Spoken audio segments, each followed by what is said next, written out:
amanhã de hoje. Eu quero chamar o Israel do Vale, que é o atual presidente da Rede Minas, formado na Universidade Metodista de São Paulo, 29 anos de jornalismo cultural, foi diretor da TV Brasil, no Rio de Janeiro, diretor da Rede Minas, coordenador do DOC TV Minas Gerais, diretor da revista eletrônica Cultura e Mercado, editor adjunto do Caderno Ilustrado da Folha de São Paulo, da Folha de São Paulo, cofundador do Caderno Magazine do jornal O Tempo de BH, cofundador da revista Palavra, fundador do Festival Eletrônica e dos selos independentes Motor Music e Mais Brasil Música, curador nas áreas de música. É porque eu já fui lá pra baixo. Tem muito, né, gente? Mas aí depois, quem quiser, né, pode dar mais uma olhadinha aí. Muito obrigada e a palavra está com você. Bom dia, gente. Quem está aqui hoje, estava ontem, já pagou o preço, né? Deve estar traumatizado de ter levantado. Não, mas eu só a ficha criminal é longa. E quando eu mandei para cá, eu não esperava que fosse publicar tudo, né? Imaginei que eu extraí um trechinho que dissesse mais respeito a cada momento da minha fala. Bom, antes de tudo, obrigado pelo convite e obrigado pela presença de vocês. Eu acho que a primeira demonstração de que a gente tem feito esforços, mesmo que tímidos, mesmo que de uma maneira ainda atabalhoada, talvez, em direção a um diálogo com o poder público é essa, né? Vocês saíram de casa, sacrificaram a manhã de sábado de vocês para sentar aqui com a gente e conversar. Então quero convidá-los desde já para que isso seja uma conversa, que vocês sintam parte do processo de construção que eu acho que a Rede Minas pode exemplificar do ponto de vista dos esforços deste governo em estabelecer um outro pacto com a sociedade. Eu vou começar por essa parte final da conversa anterior. Eu acho que isso diz muito respeito ao que eu devo falar aqui para vocês. Antes eu queria só matar uma dúvida aqui, uma curiosidade. Quantas pessoas aqui são do setor audiovisual?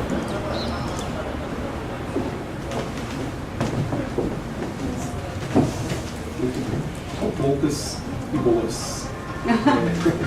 O importante é que a gente, claro que as pessoas não vieram para essa mesa, né, só, mas o importante é que as pessoas que estão aqui no setor audiovisual possam multiplicar isso para os seus pares, para que a gente tente criar esse diálogo continuadamente, não só nessa instância que a gente está.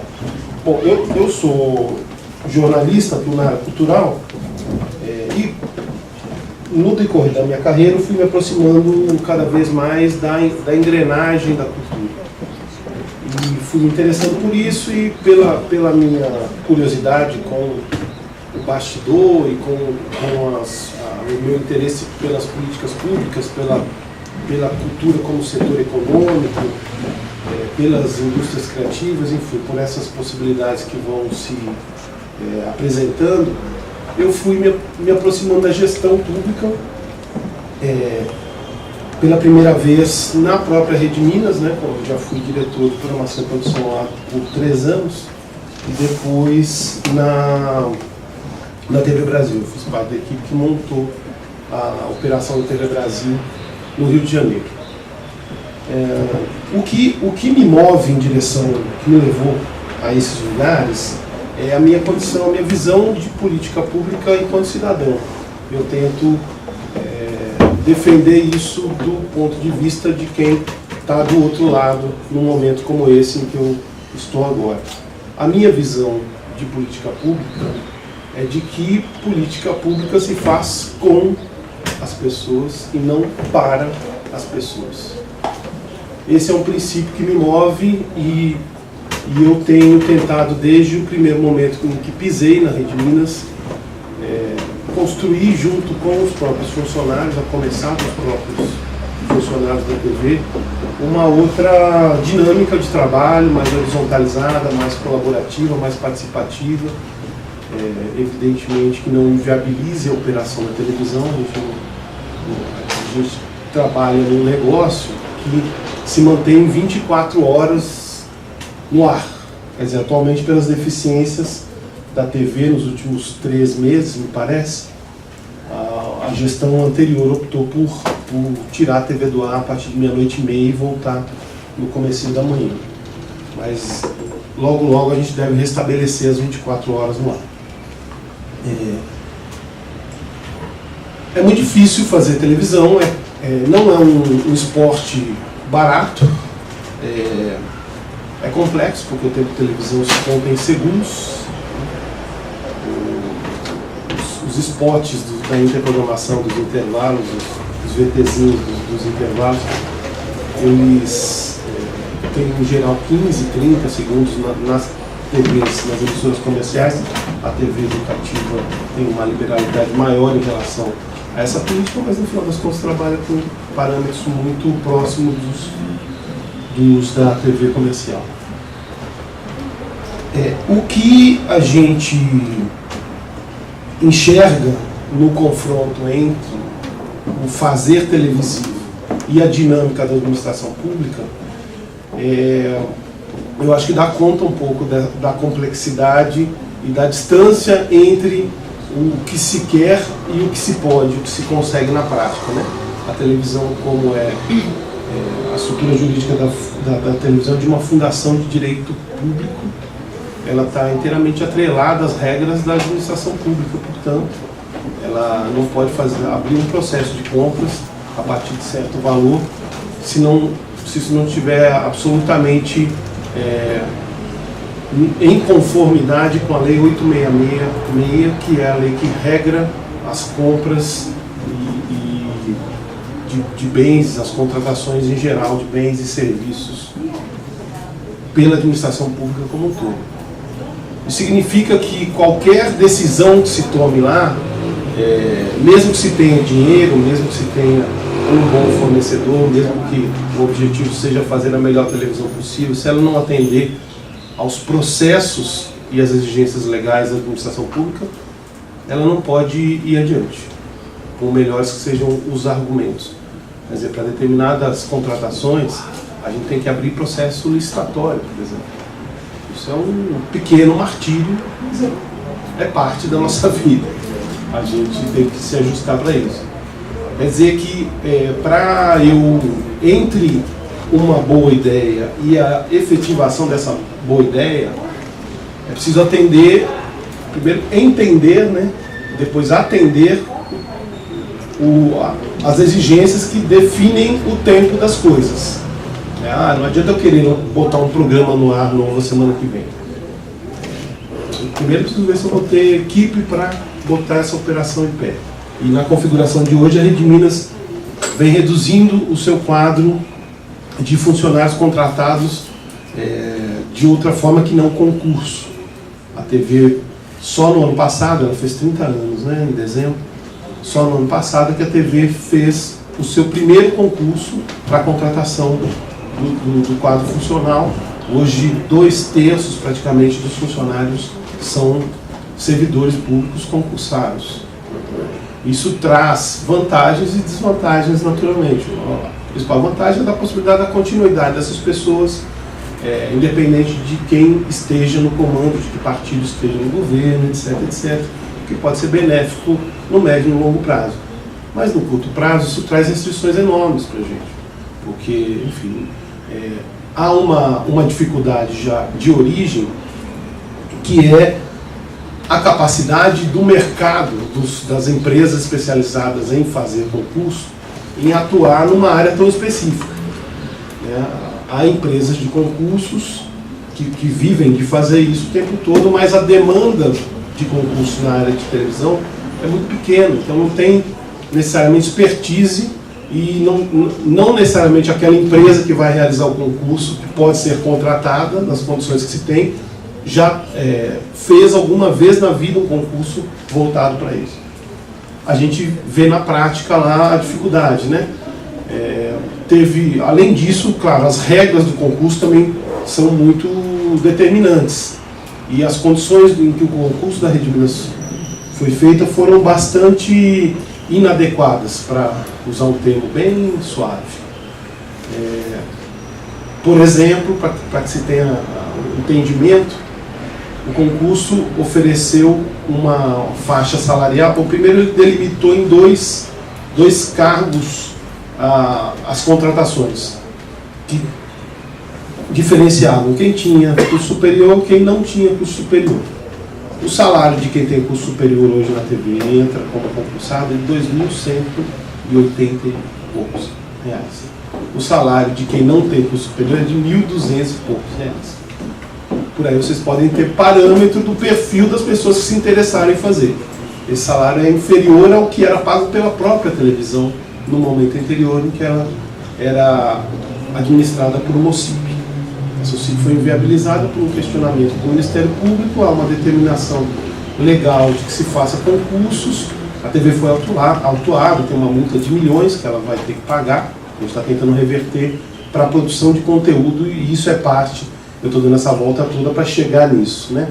Há um processo em curso de negociação que começou com o meu antecessor, que eu vou dar continuidade agora, que é uma tentativa de transformação dessa multa que hoje está corrigida, batendo em 4,8 milhões de reais. É um dinheiro que talvez o Fundo Estadual de Cultura não tenha para esse ano, que a gente vai tentar reverter para a produção de conteúdo via produção independente. Claro que isso vai ser pactuado de acordo com os interesses do Ministério Público do Trabalho. A gente vai ter que direcionar esses editais, se eles prosperarem, se essa ideia avançar de verdade, para que sejam executadas séries de programas ou documentários, enfim, isso tudo ainda está por se definir. Mas a gente vai ter que orientar isso para os interesses de quem nos autuou e que está topando que, em vez de esse valor ser destinado a um fundo, como ele seria habitualmente, como é o procedimento em casos assim, de autuações, ele seja revertido para geração de conteúdo. Então a minha vinda aqui, eu assumi tem 2 semanas, anteontem fez exatamente 2 semanas, e estou tomando pé das coisas lá, fazendo 1000 imersões com todas as áreas, para entender a gravidade da situação. A TV foi muito maltratada nos últimos anos, infelizmente, os funcionários foram muito desrespeitados. A gente tem um desafio extra ali, que é o de reconstruir a TV e trazê-la de volta para o futuro, porque ela foi deixada com indicadores de 10 anos atrás, para que vocês tenham ideia, do ponto de vista de volume de horas de produção própria inédita, do ponto de vista do número de funcionários. Inclusive hoje a TV tem 1/3 a menos de funcionários do que ela tinha 1 ano e meio atrás. Ou seja, esse é um momento de muitas delicadezas, muitas dificuldades, mas eu acho que também é um momento de muitas oportunidades, é um momento muito desafiador e eu estou especialmente confiante de que a gente vai conseguir, ao longo do tempo, fazer os enfrentamentos que a gente precisa para sair do lado de lá muito mais fortes do que a TV estava até começar a operação desmonte que ela viveu nesse passado recente. O que importa disso tudo, para quem vê televisão, o que interessa, na verdade, é qual é a nossa capacidade de entregar uma boa programação para quem paga a conta, que é a população, né? O que importa disso tudo é que o espírito guerreiro que predomina ali e a qualidade da mão de obra que a gente tem, do comprometimento das pessoas que seguem na televisão, não deixa isso transparecer na tela. Evidentemente que um espectador mais atento vai perceber que tem um volume um pouco atípico de reprises no ar, né? Foi um dos recursos que a gestão anterior adotou para não diminuir mais ainda o número de horas de transmissão. Mas como tem bons programas, como tem algumas áreas-chave que são atualizadas diariamente, isso acaba sendo diluído e também ninguém mais fica na frente da televisão o dia inteiro, né? Tem uma coisa que eu acho que é importante em relação a isso, que é o fato de que a Rede Minas é uma TV no sinal aberto, gratuita, portanto. É claro que essa tal nova classe média, seja lá o que se queira dizer com isso, que também é tem uma configuração muito vasta, né, um perfil muito diferenciado, ela vem migrando cada vez mais para o cabo, né? Ela ganhou um poder aquisitivo melhorzinho, conseguiu assinar um pacote de TV a cabo e com isso acaba se afastando da TV aberta.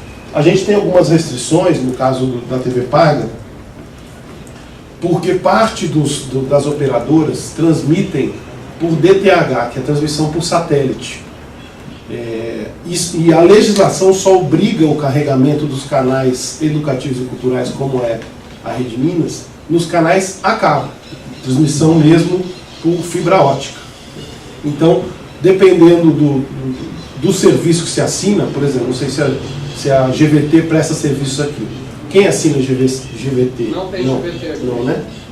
Quem lá em Belo Horizonte, por exemplo, quem assina GVT não consegue ver a Rede Minas, porque a GVT não é obrigada a carregar e as operadoras do cabo, historicamente, endurecem o jogo com as educativas como podem e evitam carregar. É parte da disputa negocial que está em jogo, né? Quem está por trás das grandes operadoras são grandes conglomerados de mídia nacionais e internacionais. Eles querem resguardar os interesses deles lá e eles estão longe de ter como interesse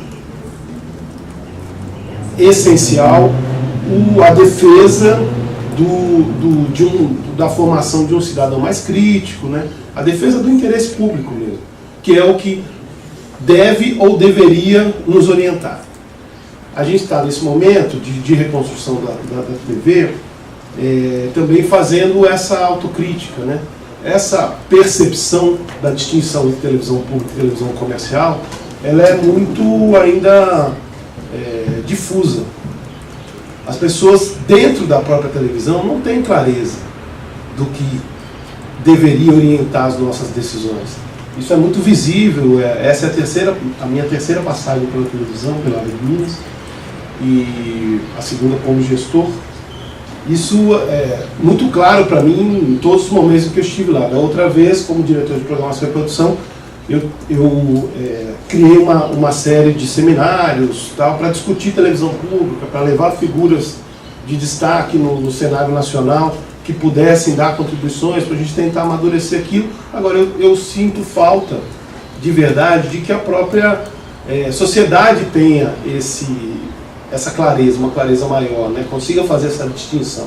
E acho que se a sociedade não tem, é por uma deficiência nossa. A gente é que tem que pautar esse debate.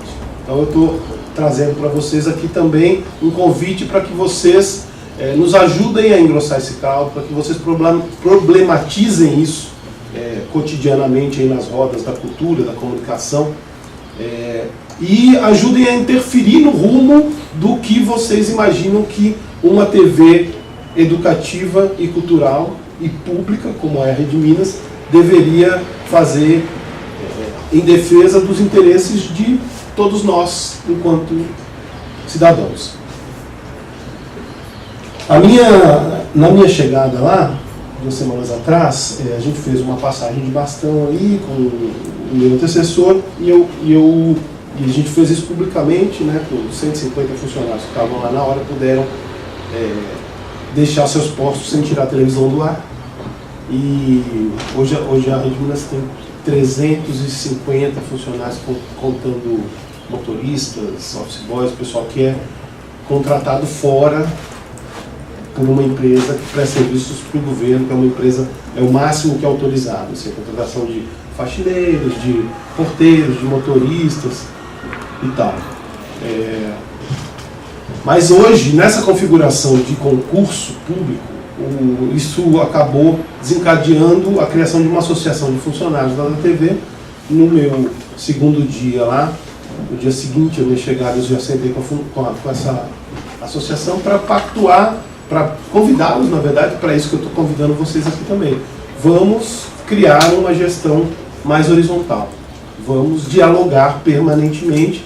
E aí eles chamaram uma assembleia deles lá, são 130 funcionários da TV que fazem parte dessa associação, e eu fiquei com eles 3 horas já discutindo questões que eles estão trazendo, não só do dia a dia, das dificuldades do dia a dia de trabalho, mas questões inclusive conceituais, de rumo da televisão, da pertinência de determinados programas ou não. Eu nunca atuei no movimento estudantil, não tenho interesse em viver num estado permanente de assembleia, mas acho que é disso que se trata, né? A gente precisa exercitar esses canais de diálogo. É dessa maneira que a gente vai conseguir construir um governo que possa expressar mais os nossos interesses, né? A movimentação toda aí que as jornadas de junho explicitaram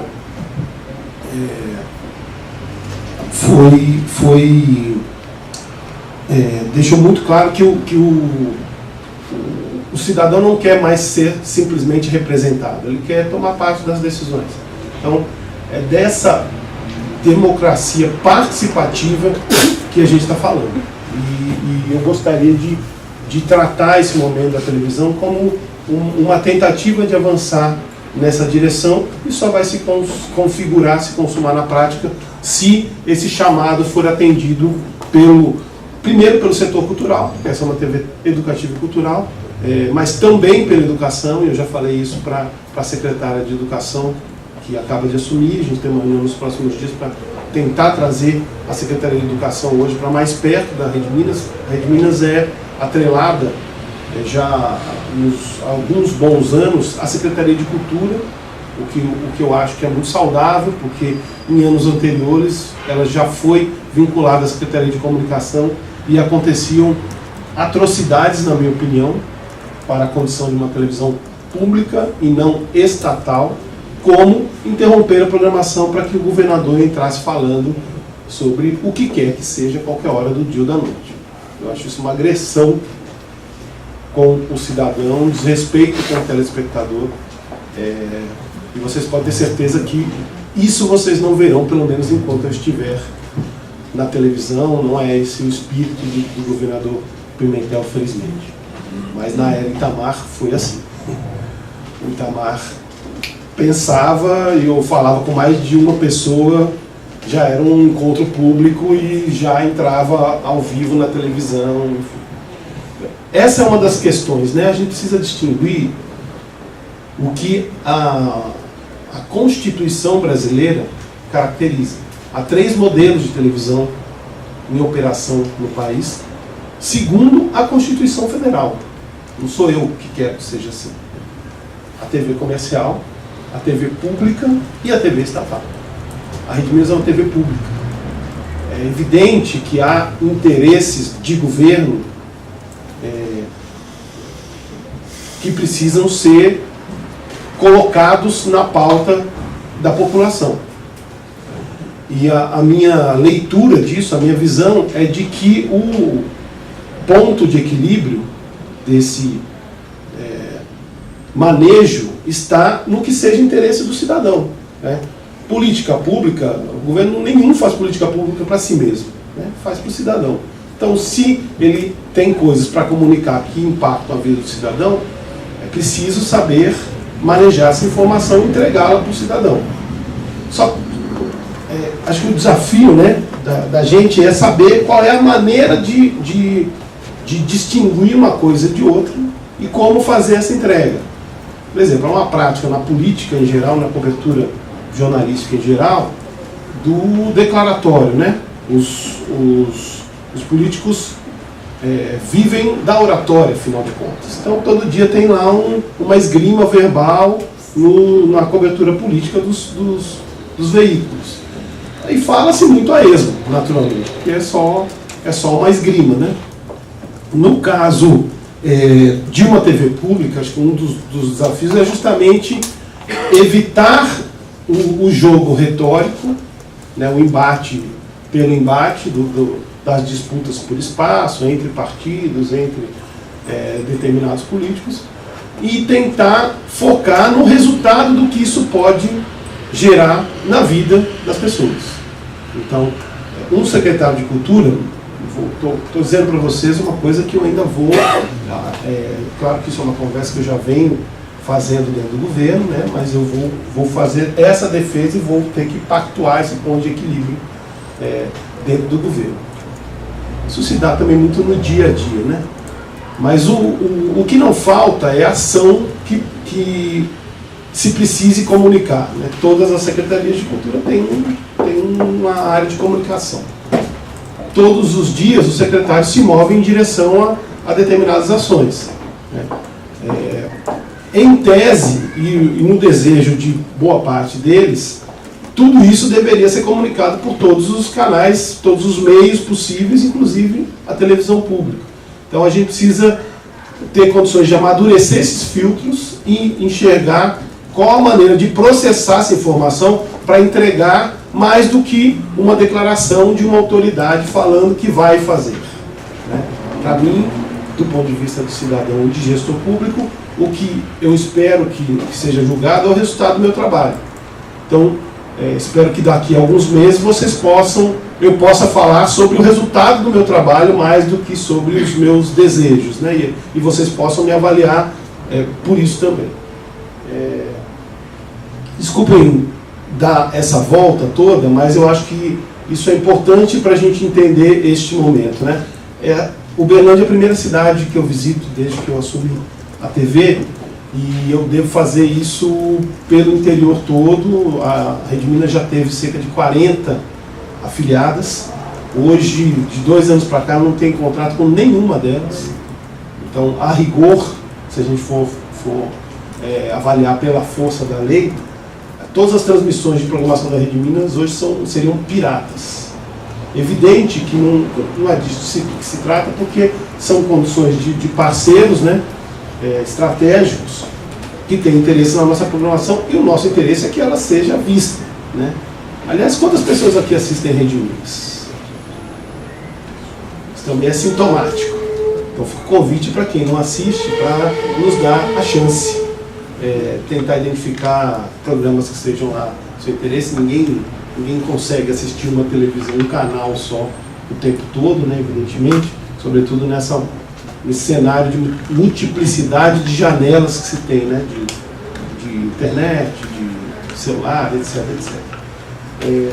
Mas fica o convite aqui de um lado, para que vocês nos deem a oportunidade de nós sermos assistidos por vocês, e que vocês, sobretudo, nesse primeiro momento do setor cultural e do setor do segmento audiovisual, nos ajudem a pensar formas de levar o interior para dentro da Rede Minas. A Rede Minas tem um problema crônico, que é o fato que é um pouco a expressão das suas limitações, né? Porque por mais que você tenha 350 funcionários, mantendo a televisão esse tempo todo no ar, em turnos e tal, no final das contas é pouca gente para fazer determinadas operações. Mas há uma deficiência crônica que muito me incomoda e com a qual eu quero lutar todos os dias, que é o fato de que a Rede Minas não é capaz de expressar na sua programação sequer a cidade de Belo Horizonte. Ela, para quem conhece Belo Horizonte, ela cobre predominantemente a região da contorno. É uma TV estadual, educativa e cultural, que reflete um pensamento e um modo de vida intracontorno. Eu acho, do ponto de vista do bom uso do dinheiro público, absolutamente inadequado, para dizer o mínimo. O nosso esforço é, primeiro, sair da contorno, né? Sequer a periferia de Belo Horizonte se vê na televisão, e depois singrar os mares e os sertões de Minas Gerais, as montanhas e os rios. A gente tem só 852 possibilidades de caminhos outros que não sejam só olhar para o próprio umbigo. É muito desafiador. a gente jamais vai conseguir fazer isso só pelas nossas pernas, e daí vem esse chamado público para que o setor cultural, a área educacional, os movimentos sociais, os movimentos ambientais, as periferias, os interiores e a juventude, enfim, todos os segmentos da sociedade se movam e ocupem esse espaço que é de todos nós, né? Enquanto a Rede Minas não for capaz de expressar essa pluralidade de sotaques de Minas Gerais, de visões de mundo, de olhares, eu acho que a gente não pode se conformar com essa situação. E aí eu acho que chego finalmente na nossa conversa aqui, né? Hoje, na configuração atual, a Rede Minas não tem um centavo para desenvolver conteúdo, nem internamente. Não há rubrica na história da Rede Minas destinada para a produção de conteúdo, né? Os programas sempre foram feitos reembaralhando equipes, tiram daqui, tiram outro dali, vamos fazer um outro programa. Aí tem algumas possibilidades de remanejamento de recursos que permitem que se compre madeira e tinta, etc., que se produzam cenários, e tem cenotécnicos inteirinho lá que trabalha com isso, né? Isso também é uma conquista de anos recentes. Por muitos anos a TV não tinha sequer uma pessoa que pudesse fazer os seus cenários. Mas, de outro lado, claro que eu vou defender isso dentro do governo, que a gente tenha recursos orçamentários previstos para o desenvolvimento de conteúdo, mas eu também tenho clareza de que, pelas restrições que a gente tem no confronto com as exigências legais, que a gente não vai conseguir trazer novas ideias produzindo tudo internamente. Então, eu estou reestruturando uma área na Rede Minas que é estratégica, que é uma área de mobilização de recursos a partir da prestação de serviços para secretarias. Essa área já existiu lá, chamava Projetos Especiais. Estou convidando o Fórum Mineiro do Audiovisual, do qual eu fazia parte até assumir essa condição. Agora, evidentemente, estou do outro lado, não posso ser janela, vidraça e pedra ao mesmo tempo, né? Agora eu sou a vidraça, então vou convidar os meus pares do audiovisual para a gente constituir juntos uma política de coprodução em conjunto com a produção independente. Então fica aqui o convite desde já, primeiro para que vocês fiquem atentos a isso. A gente vai tentar publicizar isso de todas as formas possíveis e imagináveis, e também que vocês se articulem com o Fórum Mineiro do Audiovisual, que foi constituído em dezembro. Eu fui, inclusive, houve uma eleição em dezembro, quando o Fórum foi constituído. São 8 áreas, né? Formou-se um colegiado. Eu fui, inclusive, eleito como titular da área de exibição nesse colegiado, que é um colegiado que vai defender a construção de políticas públicas para o audiovisual e vai fazer todas as articulações para dentro e para fora dos governos, no âmbito municipal, estadual, federal. Então fica aqui já mais esse toque, né? Acho que vale a pena, depois, se vocês quiserem, eu vou deixar meu contato, eu posso colocá-los em contato com o pessoal lá de Belo Horizonte, porque, afinal de contas, não é um fórum belo-horizontino, e sim um fórum mineiro do audiovisual, o que pressupõe a participação do interior, quem sabe, em peso. Há uma ideia, por exemplo, de que as reuniões possam ser transmitidas. Eu fui gestor do Música Minas no último convênio, e o Música Minas é um programa, quer dizer, não se sabe se ele vai ter continuidade, eu torço para que sim, mas ele é um programa construído de maneira compartilhada entre a sociedade civil e o poder público. A política de Estado para a área da música, na prática, fora da sessão de instrumentos para bandas civis e uma coisinha episódica aqui ou ali, nos últimos anos, nos últimos 5 anos, ela foi feita por meio dessa instância, que é uma experiência muito bacana, também muito custosa, né? Porque tem que atender todos esses requisitos, etc, etc. Mas como é que funciona o Música Minas? O setor musical de Minas Gerais se organizou em coletivos, associações, em entidades com ou sem CNPJ, cooperativas e tal.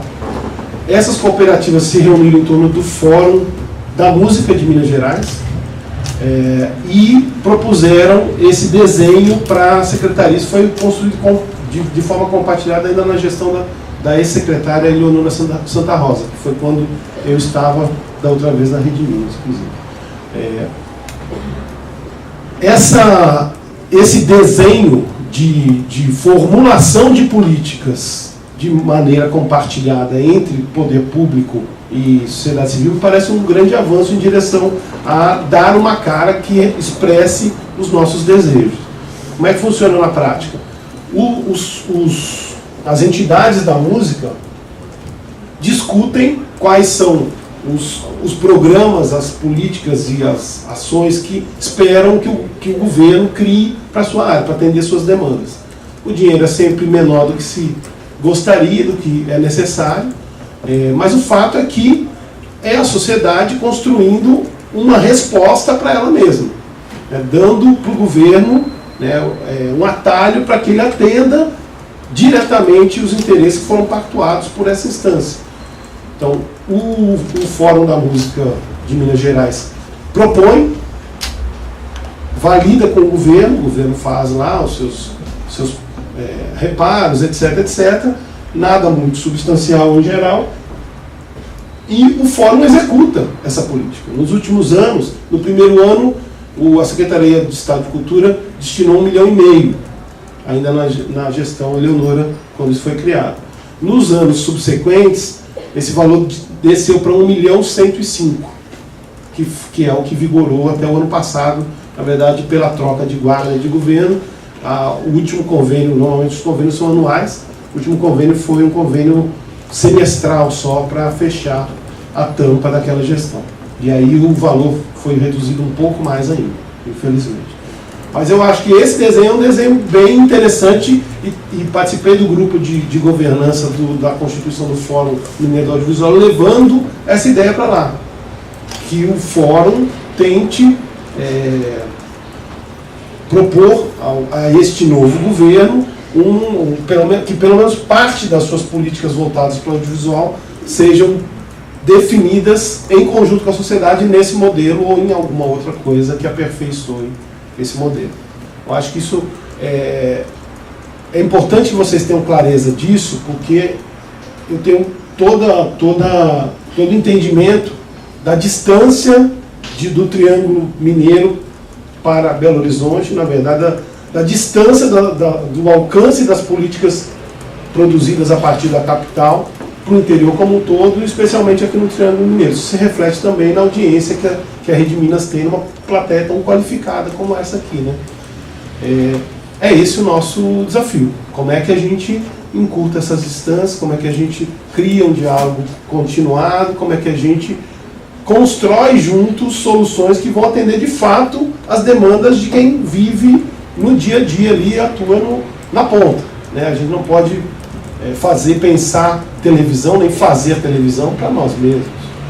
A gente tem que criar uma forma de monitorar os desejos e atender as demandas da sociedade.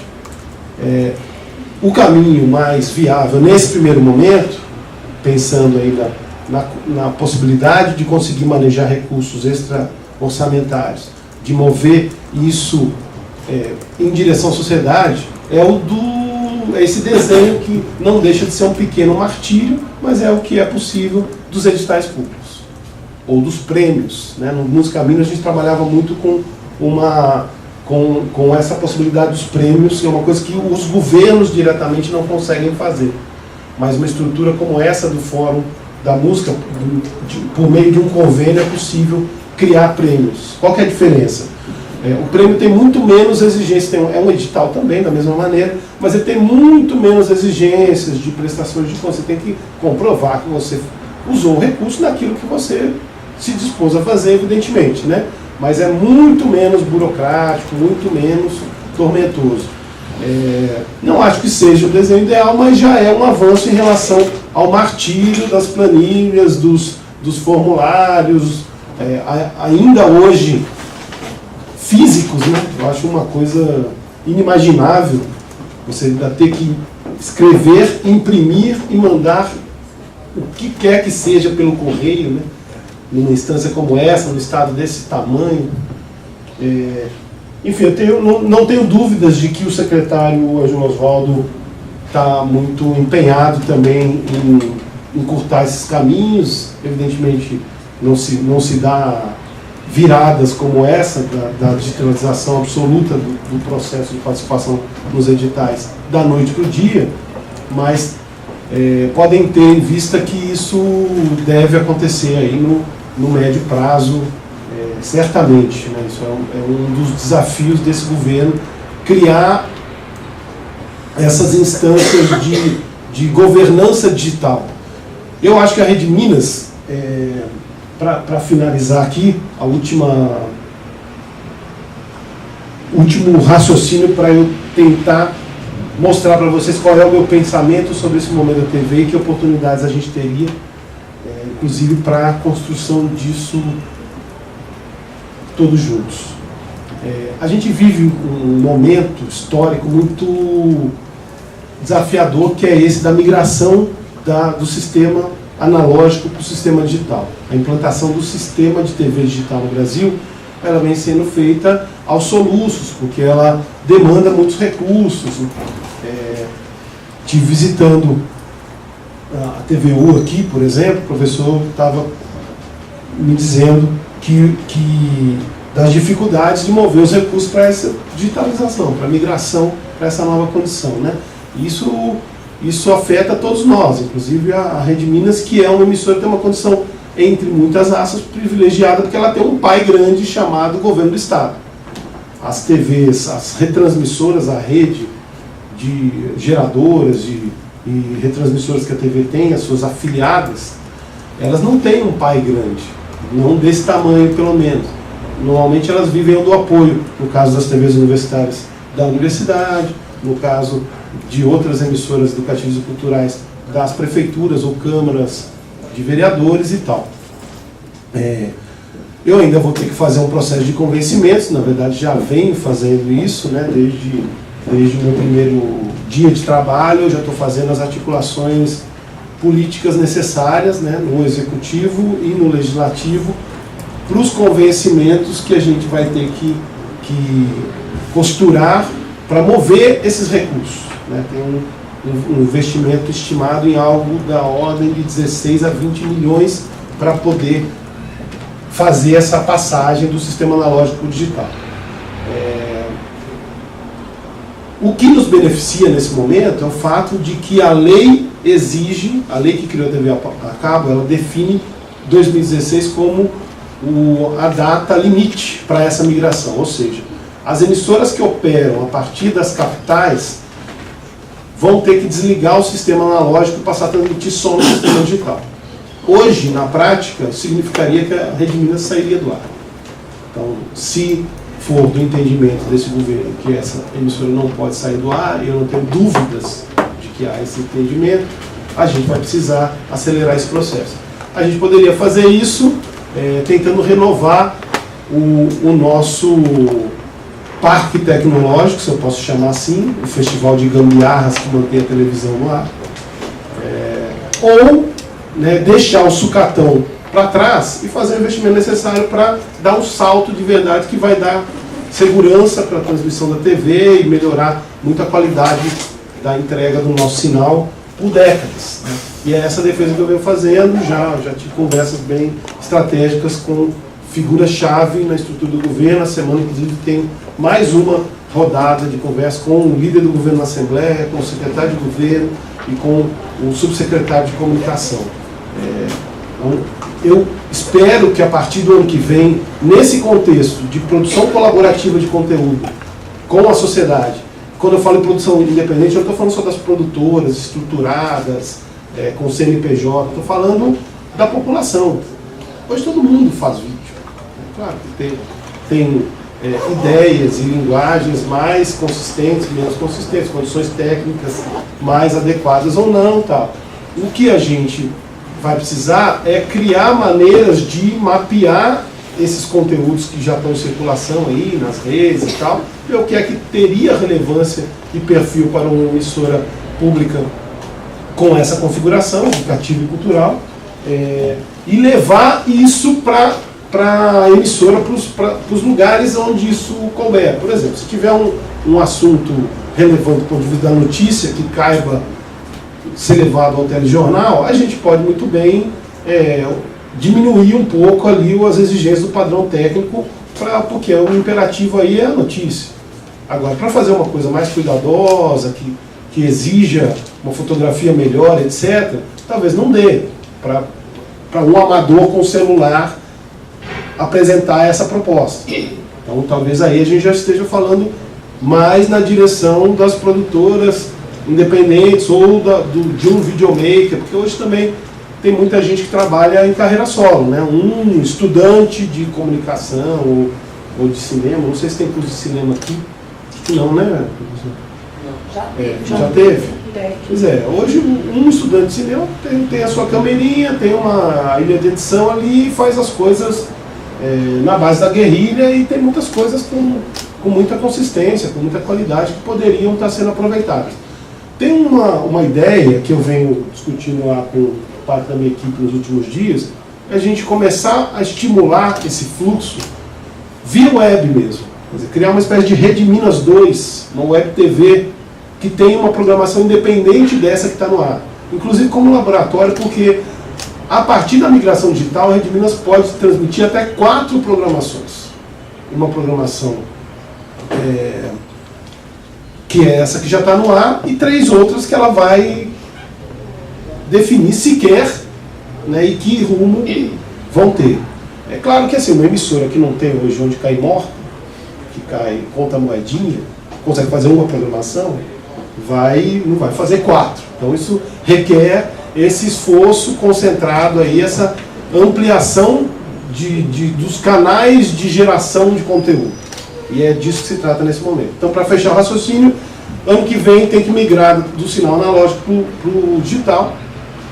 A gente, pela primeira vez na história, vai ter uma sede própria. Hoje a Minas gasta recursos preciosíssimos alugando o prédio de 11 andares onde ela funciona. Para vocês terem ideia, são 3 milhões, quase 3 milhões e 700 por ano, 305 mil reais de aluguel.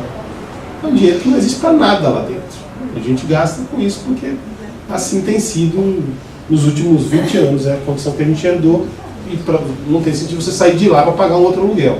Tinha uma batalha histórica que agora está sendo vencida de uma maneira que eu questiono um pouco, porque tem o governo anterior gastou nada menos que 500 milhões para levantar a estrutura de 2 prédios, a sede da Filarmônica e a sede da Rádio da TV, que vão dividir uma mesma área, um mesmo terreno. É um dinheiro que nunca existiu na cultura, que nunca existiu na televisão.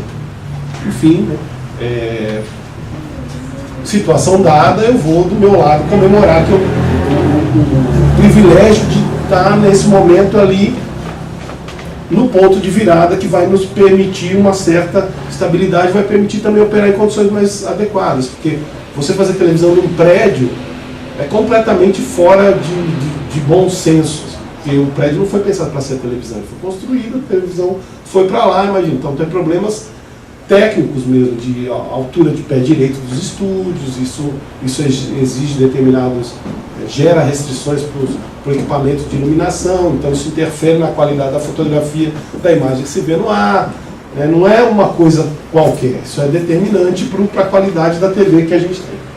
Agora a gente tende a ter condições mais adequadas, pelo menos, embora tenha havido uma distância que eu acho que é preocupante. Eu mesmo ainda não fui lá visitar o prédio, devo ir nos próximos dias, mas havia a consulta, o processo de consulta dos arquitetos que desenvolveram o projeto foi mínimo a área técnica da televisão nesse percurso. Eles foram consultar quando as coisas já estavam muito avançadas. Então, para você ter ideia, houve um momento em que o diretor técnico da TV foi lá fazer uma visita a convite dos arquitetos, as pessoas estão fazendo a gestão do espaço lá. Chegou lá, mostraram para ele a planta, né, lá no terreno, disse, ó, aqui vai ser o prédio da TV, é isso que está aqui. E ali vai ser o prédio da Filarmônica, tá vendo aqui? Aí o diretor técnico olhou e falou assim, ah, muito bem, muito bem. Onde é que vai ser a torre? Aí a arquiteta ficou com aquela cara de ponto de interrogação, assim, torre? Assim, para transmitir o sinal de televisão, de uma rádio e uma televisão, precisa ter um transmissor num ponto alto que permita que o sinal saia daqui e chegue na nossa torre, lá na Serra do Curral, para ele ser esparramado para o resto do estado. Assim, a gente ainda não pensou nisso, a gente ainda não decidiu. Mas fica tranquilo que a gente vai decidir. Aí passou um tempo, chamou de novo lá, foi o diretor técnico e falou assim, olha, vai ser aqui, ó, já decidimos, a torre vai ser aqui. Ah, muito bem. Qual o tamanho dessa torre? 60 metros. Ele foi lá, olhou. O diretor técnico da TV é simplesmente o cara que montou a televisão, está lá há 30 anos. Vocês podem ter ideia, mais ou menos, do professor Pardal. Por isso que a TV não sai do ar, porque ele é o rei da gambiarra e só ele consegue resolver também, né? Tem esse dilema. Aí foi lá, o diretor técnico olhou, viu que tinha um prédio de 30 andares no caminho. O termo técnico disso é dar ou não dar visual, que é exatamente isso que a palavra expressa. Assim. Se você, de onde sai o sinal, não enxergar o morro lá para onde está indo a torre, não vai chegar o sinal. Você vai ter que rebater, botar micro-ondas, rebater e fazer o sinal chegar. Olha, 60 metros aqui não vai dar, porque vai bater nesse prédio, não chega o sinal. Tem que ter pelo menos 100 metros. 100 metros? Não, de jeito nenhum.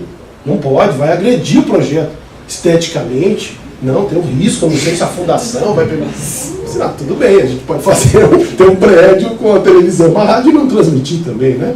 Só um detalhe. Comprar um prédio de 30 e derrubar. Aí passou-se o tempo, eles deram lá uma solução que era transmitir por cabo. Contrataram uma consultoria, tal. E ele falou, não, eu já imaginava que o projeto previa isso, porque eu preciso ter backup. Cabo é condição essencial. E a transmissão por sinal, né? Não, vamos ver como é que a gente faz. Aí, quando construíram o prédio da Filarmônica, foi ele lá de novo, subiu no prédio da Filarmônica e falou assim, que alegria, agora dá. Porque o prédio da Filarmônica é mais para frente. Então tinha um caminho ali por onde dava para passar o sinal. Aí diz que os gestores do projeto falaram assim, como assim? Não, só colocar 5 antenas aqui, ó, na lateral do prédio, e daqui a gente consegue transmitir o sinal da rádio e da TV. Não, como assim 5 antenas? Não, mas é uma coisa pequena, não se preocupa não, 1,13 m de diâmetro, tal, explicou. Não pode. Como não pode? Vai agredir o projeto esteticamente. De novo essa conversa morre. Não, mas vai ficar bem no canto do prédio, não vai chamar atenção, só quem quiser muito ficar olhando ali que vai perceber, entendeu? Não, mas não pode. Por que não pode? Porque na frente de onde vai ser a sede da televisão construíram um Mater Dei novo lá, né? O argumento foi assim, quem estiver no andar acima desse, no Mater Dei, vai ver o teto desse prédio e vai ver que tem um conjunto de antenas ali.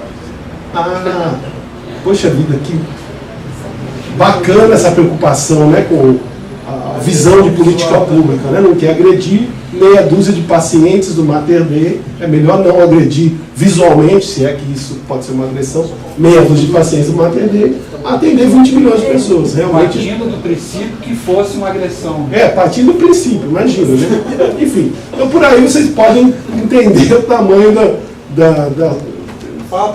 dos detalhes, das confusões que a gente tem que manejar no dia a dia para botar isso no ar sem as pessoas perceberem, porque também é obrigação nossa que elas não percebam. Fala para colocar a ala de oftalmologia lá, porque aí o pessoal vai estar. Não vai enxergar nada, resolve. Excelente. Enfim, gente, eu pensei em falar um pouco sobre o histórico da constituição da TV pública no Brasil para vocês, mas acho que eu já me alonguei demais com essa conversa aqui. Eu queria ouvir vocês. Queria que vocês trouxessem as questões, as sugestões, as críticas também, né, e nos ajudassem a fortalecer a TV nesse momento e construir uma televisão pública que seja de interesse público de fato. Obrigado.